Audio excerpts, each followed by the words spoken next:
ঝনক গেল রথের দড়ি টানতে, আর প্রণাম করার স্টাইলটা দেখো। Good morning everyone, welcome back to the channel Roj Namcha. শুভ রথযাত্রা সবাইকে জানাই। আর যখন ছোট ছিলাম তখন রথ আসা মানে বিশাল মজা ছিল। যদিও পড়ার ছুটি ছিল না, বাবাকে বলে বলে তারপরে রথের মেলায় নিয়ে যেত না খুব একটা। হয়তো কখনো কাকুর সদয় হলো নিয়ে গেল, কোনো পিসি এলো তার সদয় হলো নিয়ে গেল, মা তো জীবনেও নিয়ে যায়নি, বাবা হয়তো এক আধবার নিয়ে গেছে। তাও ছোটোবেলায় রথটা খুব মজার ছিল। এখন বড় হয়ে গেছি, এখন সময় পাল্টে গেছে, এখন অত মজা হয় না। কিন্তু ভাবছি ঝনককে আজকে একটু রথের মেলায় ঘুরিয়ে আনবো। ওরও তো ছোটোবেলায় একটু ইচ্ছে হয় রথের মেলায় যাই, যদিও ওর মেলায় যা যা মানে কেনার জিনিস সবই আছে, বাড়িতে প্রচুর খেলনা, তাও ভাবছি একটু নিয়ে যাব। চলো আজকে দিনটা শুরু করি। আজকে আমার আর ঝনকের তো ছুটি, রাকেশের অফিস আছে, রাকেশের জন্য এখন তোড়জোড় করছি। আর ঝনক তো দিয়াকে নিয়ে মেতে আছে, দিয়া বাথরুমে ঢুকলে দিয়ার বাথরুমের সামনে দাঁড়িয়ে থাকছে, দিয়া কোথাও গেলে দিয়ার পেছন পেছন দৌড়চ্ছে, এই চলতে থাকবে আজকে সারাদিন। চলো দিনটাকে শুরু করে দিই। ঝনককে বলা হয়েছিল পিঠটা একটু টিপে দে, তারপরে কি হলো সেটা দেখো।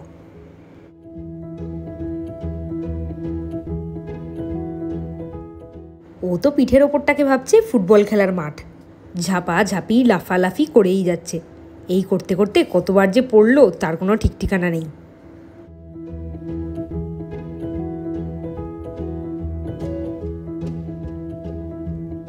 আজকে সকালবেলা ঘুম থেকে উঠে বাবাকে বলছে চলো হারমোমিটারটা নিয়ে বসি।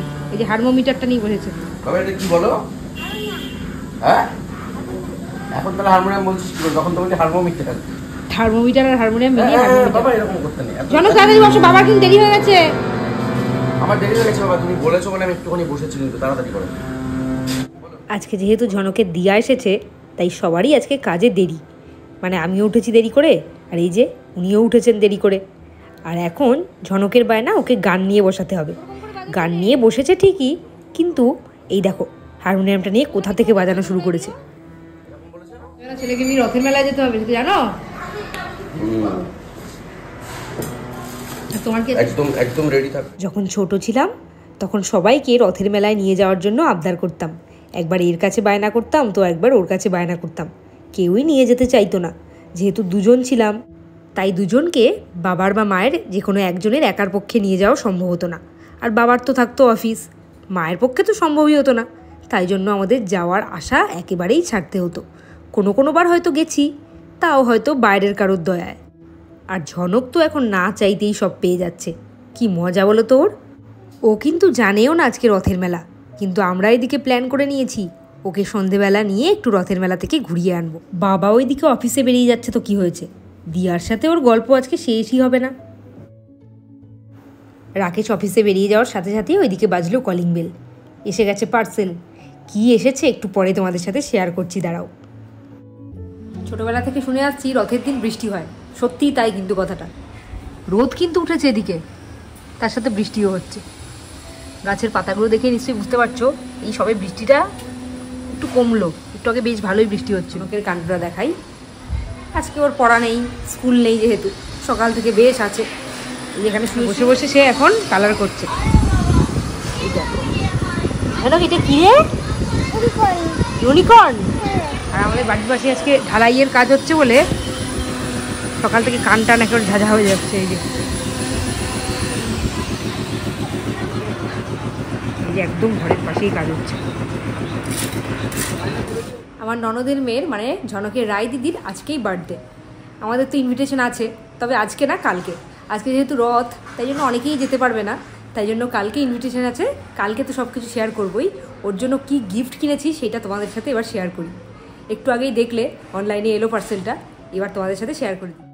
আমার মনে হয় ছেলেদের থেকে মেয়েদের গিফট কেনা অনেকটাই সহজ, সে বাচ্চা হোক আর বড়।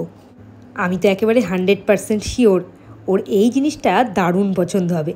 এটা হলো মেকআপ কিট। এগুলোকে তো মনে হয় ব্লেন্ডারই বলে, তাই না? আর তার সাথে আছে আই মেকআপের জিনিসপত্র। এখানে মাস্কারা, কাজল সবই হয়তো আছে। আর তার সাথে এই বক্সটার মধ্যে আছে অনেক টাইপের ব্রাশ। আমি তো এত সব ব্রাশের ইউজও জানি না, কেমন করে কে জানে। আর তার সাথে দিয়েছে একটা বেশ বড় বক্স। এই বক্সটার মধ্যে কি কি আছে তোমাদেরকে দেখাই, দাঁড়াও। এইটার মধ্যে খুলে দেখলাম যাবতীয় জিনিসই আছে, আইশ্যাডো, হাইলাইটার, কম্প্যাক্ট, অনেক কিছু। ও আসলে সাজগোজ করতে খুব ভালোবাসে, তাই ভাবলাম এইরকমই একটা গিফট দেওয়া যাক। জামা কাপড় তো অনেকবারই দিয়েছি, আর খেলনা এই বয়সে এখন আর দিতে ইচ্ছে করে না। ওর এখন 11 বছর বয়স হলো। ছুটির দিন থাকলে এদের তো খেলাধুলা শেষই হয় না। আর ঝনকটা কেমন দুষ্টু দেখেছো, দিদিকে গিয়ে কাতুকুতু দিচ্ছে। ওর দিদি ভাই কিন্তু খুব শান্ত, একটা খেলনা নিয়ে অনেকক্ষণ বেশ এঙ্গেজ থাকে। তবে ওর একটা খেলনা বেশিক্ষণ পছন্দ না, ম্যাক্সিমাম 2 থেকে 3 মিনিট, তারপরেই শুরু হয়ে যায় ওর বাঁদরামি। আজকে যেহেতু মা আছে তাই জন্য আজকে গল্প করেই কেটে গেল। আজকে আর তোমাদের সাথে কিছু শেয়ার করার তেমন টাইম পাইনি। 3:30 বেজে গেছে, ঝনককে খাইয়ে শুয়ে দেওয়া হয়েছে, আমাদের খাওয়া দাওয়া হয়ে গেছে। আজকে সন্ধ্যেবেলা ঝনককে একটু রথের মেলায় নিয়ে যাওয়ার ইচ্ছে আছে। এদিকে পড়াটা তো কামাই করানো যাবে না, পড়া কামাই করলে তোর পড়াই হয় না। সকাল থেকে আজকে পড়েনি এক বিন্দু, যেহেতু দিয়া আছে, দিদিভাই বাড়িতে আছে, পড়ার সাথে কোনো সম্পর্ক নেই। পড়তে না গেলে সারাদিন যে এইটুকু পড়বে সেটার সাথে ওর সম্পর্ক থাকবে না, তাই জন্য পড়তে পাঠাবো, তার আগে একটু রথের মেলায় ঘুরিয়ে নিয়ে। তেমন তো তোমার সাথে আজকে গল্প সারাদিন হলোই না, তবে এখন তোমাদের সাথে একটা ইনফরমেশন শেয়ার করবো। মা যেহেতু কদিন আগে দিদিভাইয়ের ওখান থেকে ঘুরে এসছে, মা এই ব্যাপারগুলোর সাথে মানে অসুবিধার সম্মুখীন হয়েছে, সেইগুলো আজকে তোমাদের সাথে শেয়ার করবো। আজকে মা যেহেতু এখানে আছে তাই জন্য তেমন ব্যস্ততা নেই, আমিও ব্যস্ত না, সারাদিনই বসে আছি। অন্যদিন বাড়িতে থাকলে তো দৌড়ে দৌড়ে অস্থির হয়ে যায়, তাই মাকে বললাম এই এক্সপিরিয়েন্সটা শেয়ার করো। অনেকদিন থেকে বলছি, অনেকদিন থেকে সময় হচ্ছে না, আজকে সময় হয়েছে, চলো শেয়ার করা যাক। ফোন নিয়ে ব্যস্ত হয়ে বসে আছে, তবে আমি এখন এসেছি তোমার কাছ থেকে সেই ঘটনাটা শোনার জন্য, যেটা তোমাকে অনেকদিন থেকেই বলছি সবার সাথে শেয়ার করো। সেই আয়ারল্যান্ড থেকে ফেরার সময়ের ঘটনাটা বলো। এমন কোনো ঘটনা নয়, তবে যারা আমার মতো বয়সী অথচ একা বিদেশ যাওয়ার প্ল্যান করছেন তাদের জন্য একটা সচেতনতা আর কি। ছিলাম আমার মেয়ের বাড়িতে আয়ারল্যান্ডে, ফিরে গেছি, সেটাও 2 মাস হয়ে গেল। তা আসার সময় আমার একটা তিক্ত অভিজ্ঞতা হয়েছিল। ওরা আমাকে ওখান থেকে, যেহেতু একা আসবো, আমাকে হুইল চেয়ার করে দিল। তা ওখান থেকে যখন আমি আয়ারল্যান্ড থেকে হুইল চেয়ার নিলাম, ঠিকঠাকই আমাকে সার্ভিস দিয়েছে, কোনো রকম সমস্যা হয়নি। আমাকে মানে যেগুলো ফর্মালিটিস আছে সমস্ত কিছু করিয়ে দিয়েছে এবং আমাকে ফ্লাইটের যেখান থেকে, যে গেট থেকে ফ্লাইট ছাড়বে সেখানে বসিয়ে টসিয়ে দিয়ে চলে গেল। হুইল চেয়ারের ডিউটিটা হচ্ছে একদম ফ্লাইটে উঠিয়ে দেওয়া পর্যন্ত। তা যেহেতু আমাকে মনে হয়েছে তাদের ফিট এবং টাইমটাও অনেকটা ছিল, 6:30টায় আমাকে বসালো আর 9টায় আমার ফ্লাইট ছিল, তা বসিয়ে দিয়ে চলে গেছে, ওইটুকু আমি একা একা করে নিয়েছি। কিন্তু আমার সমস্যাটা হয়েছে আবুধাবিতে নেমে। আবুধাবিতে আমার ফ্লাইটটা ছিল 7:30টায় ল্যান্ড করার কথা, আর ওখান থেকে আমার যে নেক্সট ফ্লাইটটা কলকাতার সেটা ছিল 8:30টায়, মাঝখানে 1 ঘন্টা টাইম। তা আমি ভেবেছি 1 ঘন্টা টাইম যথেষ্ট হয়ে যাবে, কিন্তু যে কোনো কারণেই হোক ফ্লাইট ল্যান্ড করেছে 8:45টায়। তারপর ওখান থেকে নেমে দেখি যে গেটের সামনে হুইল চেয়ার দাঁড়িয়ে আছে, কিন্তু আমি বলাতেও হুইল চেয়ার আমাকে কোনো রকম হেল্প করলো না। তারপর আমাকে বলে দিল যে সামনে যান, গিয়ে জিজ্ঞেস করুন, দিয়ে দেবে। আমি তো উদ্ভ্রান্তের মতো, যেহেতু 15 মিনিট টাইম ওখানে আমার লস হয়ে গেছে, উদ্ভ্রান্তের মতো আমি হুইল চেয়ার খুঁজে যাচ্ছি, জিজ্ঞেস করছি একে তাকে, পুরোটাই কিন্তু হিন্দি অথবা ইংলিশে বলতে হচ্ছে, বাংলা ভাষা কিন্তু ওখানে কেউই বোঝে না। তা জিজ্ঞেস করছি, কেউই আমাকে বলছে যে, কেউ বলছে এদিকে যান, কেউ বলছে সামনে যান, কেউ বলছে ডান দিকে যান। এরকম করতে করতে আমি একজন হুইল চেয়ারকে রাজি করিয়েছি। তা আমাকে সে নিয়ে আরেক জায়গায় নিয়ে গিয়ে কয়েকজনের কাছে আমাকে হ্যান্ড ওভার করে দিল। পরে আমি বুঝলাম ব্যাপারটা, এইসব করতে করতে আমার 8টা বেজে গেছে, আর ফ্লাইটের ডোর সচরাচর ওই 15-20 মিনিট আগেই বন্ধ হয়ে যায়। তো এবার আমার তো একটা টেনশন কাজ করছে যে আমি ফ্লাইট পাবো কি না, কী করবো আমি কিছুই বুঝতে পারছি না। তো যেখানে আমাকে হ্যান্ড ওভার করে দিল, পরে বুঝলাম যে হুইল চেয়ারগুলো তো ঠেলে ঠেলে নিয়ে যায়, এবং তার মধ্যে আবার গেট নাম্বার পাল্টেও যায় মাঝে মাঝে। আমার ক্ষেত্রেও সেটা হয়েছিল, গেট নাম্বার প্রথমে ছিল 9 এবং সেখান থেকে পরে হলো 21 হলো গেট নাম্বার। তা আমাকে যদি হুইল চেয়ার নিয়ে যেত আমি হয়তো ফ্লাইটটা পেতাম। তারপরে দেখছি একটা বাগি, মানে যেগুলো এয়ারপোর্টে সার্ভিস দেয় আর কি, হুড খোলা জিপের মতো, সেটা দেখছি একজন কাপলকে নিয়ে, বয়স্ক কাপল, তাদেরকে নিয়ে আসছে। যেদিক থেকে আসছে আমি কিন্তু সেদিকেই যাব, গেটটা আমার ওই দিকেই পড়বে। তা তাদেরকে দাঁড় করালো, করিয়ে তাদেরকে বসিয়ে ওই বাগিটাতে আমাকে আবার পাঠিয়ে দিল যে আপনি যান, পেয়ে যাবেন। তখন কিন্তু 8:10 হয়ে গেছে। আমি তো টেনশন করতে করতে যাচ্ছি, জিজ্ঞেস করতে করতে যাচ্ছি পাবো কিনা। আমাকে একভাবেই আশ্বস্ত করছে যে হ্যাঁ আপনি পেয়ে যাবেন, এবং সেই বাগিয়ে আমাকে আবার আরেকটা গেটের সামনে গিয়ে দাঁড় করিয়ে দিল, দিয়ে বলছে যে আপনি এখান থেকে চলে যান একা, আর ভেতরে কিন্তু আমাদের গাড়ি যাবে না। তারপর আমি টেনশন এতটাই আমার কাজ করছে যে আমি গেট নাম্বারও খুঁজে পাচ্ছি না ঠিক মতো, 20 পাচ্ছি, 22 পাচ্ছি, কিন্তু 21 খুঁজে পাচ্ছি না। তারপরে যাই হোক খুঁজে টুজে পেলাম। তারপরে যে পেজটা দিয়ে যেতে হয় আর কি ফ্লাইটে, ওটা তাও মানে 50 থেকে 100 মিটারের মতো হবে। আমি একাই মানে প্যাসেঞ্জার, যে আমি দৌড়তে দৌড়তে, আমার একটা লাগেজ ছিল, হ্যান্ড লাগেজ ছিল, সেটা নিয়ে আমি যাচ্ছি এবং ফ্লাইটে গিয়ে দেখছি সমস্ত প্যাসেঞ্জার উঠে গেছে, একমাত্র আমি শুধু উঠতে বাকি। উঠে সিটে বসলাম, তারপরে আমার মানে স্বস্তি যে না, আমি ফ্লাইটটা পেয়েছি। এরপর কলকাতায় নেমে আমার কোনো অসুবিধা নেই। কলকাতার যতটাই আবুধাবিতে আমি মানে অস্বস্তির মধ্যে পড়েছিলাম, ততটাই আমি স্বস্তি পেয়েছি কলকাতার হুইল চেয়ারের সার্ভিস পেয়ে। মানে আমাকে একেবারে সম্পূর্ণটা ওরা ফর্মালিটিস সমস্ত করিয়ে দিয়ে, আমার লাগেজ কালেকশন করিয়ে একদম গেটের বাইরে আমাকে আমার যারা এসেছিল নিতে তাদেরকে হ্যান্ড ওভার করিয়ে দিয়ে তারপরে হুইল চেয়ার গেছে। শুনলে তো কেমন মারাত্মক এক্সপিরিয়েন্স। শুনে হয়তো তোমাদের অতটা মারাত্মক মনে হচ্ছে না, কিন্তু ব্যাপারটা বেশ মারাত্মক। আমাদের পরিচিত একজনের তো এইসবের চক্করে ফ্লাইটটাই মিস হয়ে গেছিল। আজ দুপুরবেলা ঝনক না নিজে একটু ঠিকমতো ঘুমিয়েছে, আর না আমাদেরকে একটু ঠিকমতো ঘুমোতে দিয়েছে। চারিদিকে আলো, উনি উঠে বসে আবার দিয়ার সাথে গল্প জুড়েছেন। ঝনককে নিয়ে রথের মেলায় যাবে বলে বাবাও আজকে অফিস থেকে তাড়াতাড়ি ফিরে গেছে। আর এইবারে ঝনকের কত বায়না, ও পড়তে যাবে না, শুধু রথের মেলাতেই যাবে। কিন্তু আমরা তো নাছোড়বান্দা, না পড়তে গেলে রথের মেলায় নিয়ে যাওয়া হবে না। তারপরে উনি রাজি হলেন অনেক কষ্টে।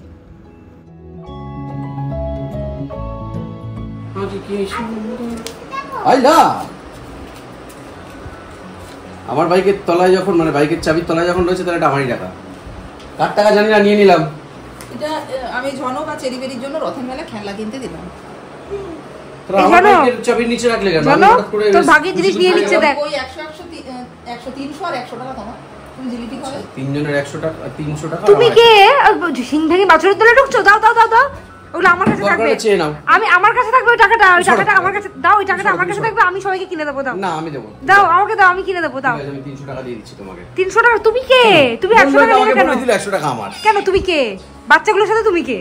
বাচ্চাগুলোর সাথে আমি যাচ্ছি বাইকের তেল পুড়িয়ে তোমাদের ড্রাইভার হিসেবে, তার জন্য। দাও টাকা দাও। আচ্ছা, এটা তোর ফুচকা খাবি? এটা তোর ফুচকা খাবি? আমরা ফুচকা খাবো। হ্যাঁ, এটার থেকে 50 টাকা আমার। বলেছে এটা তোরা ফুচকা। আমি বলে দিচ্ছি টাকাগুলো। ওইখানে 400 টাকার মধ্যে চেরি বেরি ঝনক আর গোপাল 400 টাকা, আর এই টাকাটা আমাদের। ওটা ওটা তুমি কোন গোপাল? ওই যে ঝনকের গপু। সে আবার বলেছে পয়সা লাগি দাঁড়ালো। গোপালের পয়সা লাগে না। গোপালের লাড্ডু কিনবো। তোমাকে কিনে দেব দে, আমি তোমাকে কিনে দেব দে।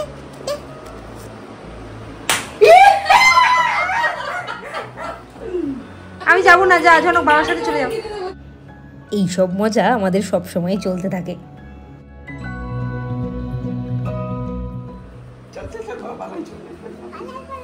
টাটা। তাই বেরোনোর কথা ছিল, 6:30 বাজে। জনকে পড়তে যেতে কটা বাজবে কে জানে। আগে ওকে একটু নিয়ে রথের মেলায় ঘুরিয়ে তারপরে ওকে নিয়ে যাব পড়াতে। এখানে কিন্তু বায়না শুরু করে দিয়েছে, পড়তে যাবে না, পড়তে যাবে না বলে। এখন বাবার সাথে যাবে? এখন দিয়াকে ছেড়ে বাবার কাছে তো যাবেই। এখন তো বাবা খেলনা কিনে দেবে। তুমি এখন যাবে, রথ দেখবে, রথের দড়ি টানবে, টেনে দিদার কাছে চলে যাবে পড়তে। পড়ে তারপরে তুমি খেলনাটা কিনে বাড়িতে চলে আসবে। আসার সময় খেলনা কিনে দেবে। দেখছো তো এখনো কেমন বায়না করে যাচ্ছে। প্রথম রথ দর্শন হয়ে গেল পালপাড়াতেই। পালপাড়া স্টেশনের কাছে যাওয়া মাত্রই দেখে নিলাম রথ। ইদানিং দেখছি এই রাস্তায় রথ নিয়ে শোভাযাত্রার প্রচলনটা খুব বেড়ে গেছে। দেখতে কিন্তু বেশ লাগে।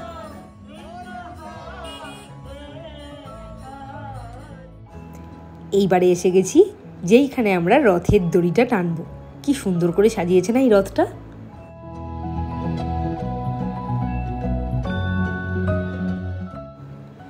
প্রথমেই আমরা কিনে নিলাম চিনি কলা। আজকে আমরা এইখানেই পুজো দেব। ঝনক কিন্তু রথটা দেখে বেশ এক্সাইটেড। সামনে যাওয়া মাত্রই টেনে ধরল রথের দড়িটা।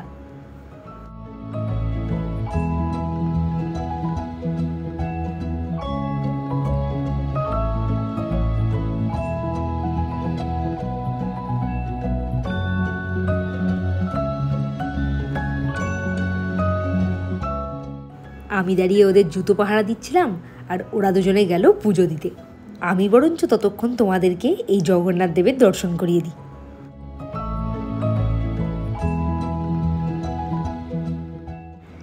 চাকদায় এক জায়গায় এই ইস্কনের রথে শোভাযাত্রা হয়, আর এই যাত্রা যে কি বড় হয় তোমাদেরকে এক্ষুনি দেখাচ্ছি, দাঁড়াও। রাস্তায় পুলিশেরা সমস্ত গাড়িগুলোকে সাইড করে দিল, আর ওই যে দূর থেকে আসছে সেই শোভাযাত্রা, বিশাল বড়। কাতারে কাতারে মানুষ এসে যোগ দেন এই শোভাযাত্রায়। এতদিন শুনতাম, কখনো শোভাযাত্রাটা দেখিনি, রথটা সামনাসামনি দেখেছিলাম, এবারে এইটা দেখারও সৌভাগ্য হয়ে গেল।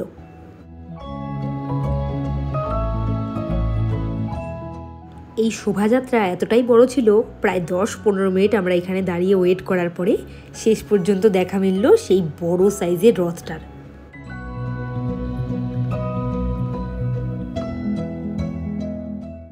চাকদায় কিন্তু আজকে বেশ কিছু রাস্তায় অনেকক্ষণ টাইমই নো এন্ট্রি ছিল, আর নো এন্ট্রি না রেখে উপায় কি, নাহলে এত সুন্দর শোভাযাত্রা দেখতে পারতাম। আজকে সন্ধেটা বেশ কাটলো এইসব দেখে। এই এত সুন্দর শোভাযাত্রা দেখে আমাদের কিন্তু আশ মিটে গেছে, কিন্তু ঝনকের আশ মেটাতে আবার চললাম আরেক জায়গায়। এইখানে রথটা দেখো কি সুন্দর সাজিয়েছে। আজকে রাতে আমার জন্য খাবারের কোনো বন্দোবস্ত বাড়িতে হয়নি। কে বললো হয়নি? তুমি যদি এখন না খাও তাহলে তো কিছু করার নেই। না, তুমি তো বলছিলে যে আমি বাইরেই খাবো, মানে আমি সেটাই বলেছিলাম। যাই হোক, জগন্নাথ দেব জুটিয়ে দিয়েছে, খিচুড়ি মহাপ্রসাদ দিয়ে আজকে চালিয়ে দেবো। এটা হয়ে যাবে কে? হ্যাঁ, আরেকবার নিয়ে নেবো। নাও, খাবার একটু কি খাচ্ছিস রে তুই? হ্যাঁ, কি খাচ্ছিস? এই যে খিচুড়ি খাচ্ছে, দুজন মিলে খিচুড়িতে পাল্লা দিয়েছে। পড়ে যাবি, পড়ে যাবি।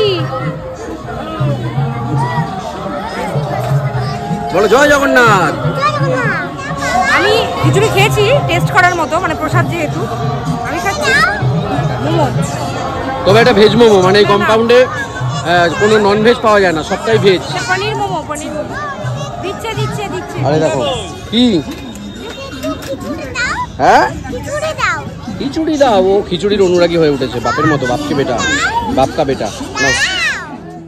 শুধু খিচুড়ি খেলে চলবে কেন, মেলাতে এসেছে, মথুরা কেক ছাড়া চলবে? মথুরা কেক না হলে মেলাই অসম্পূর্ণ থেকে যাবে।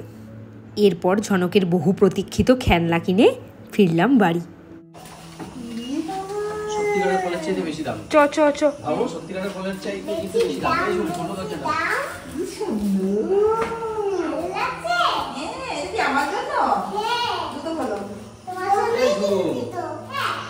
এটা কি আমার জন্য? হ্যাঁ, কিনেছি। আমার জন্য? হ্যাঁ, তোমার জন্য কিনেছি। আচ্ছা। একবার আমি, একবার তুমি, একবার আমি, একবার তুমি। একবার আমি, একবার তুমি, একবার আমি, একবার তুমি। রাকেশ যেহেতু খিচুড়ি আর মথুরা কেক খেয়ে ফিরেছে, ওর আর তেমন খিদে নেই, তাই আমি ভাবলাম আমার আর মায়ের জন্য একটু ম্যাগি বানিয়ে নেওয়া যাক অন্যরকমভাবে। দাঁড়াও দেখাচ্ছি, তোমরাও এভাবে ম্যাগি খেয়েও দারুণ লাগবে। নর্মালি যেভাবে ম্যাগি করে সেইভাবে আগে করে নিই।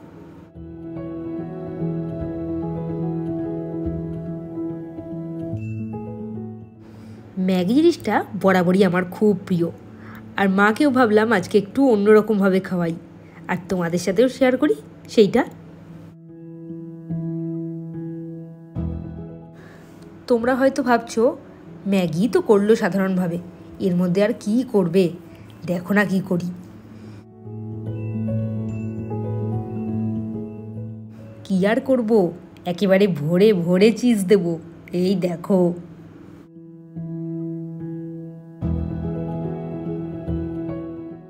ম্যাগি তো সবাই খেয়েছে, কিন্তু চিজ দিয়ে ম্যাগি মাই ফার্স্ট টাইম খেলো, আর মায়ের মুখটা দেখেই বুঝতে পারবে মায়ের কতটা ভালো লেগেছে।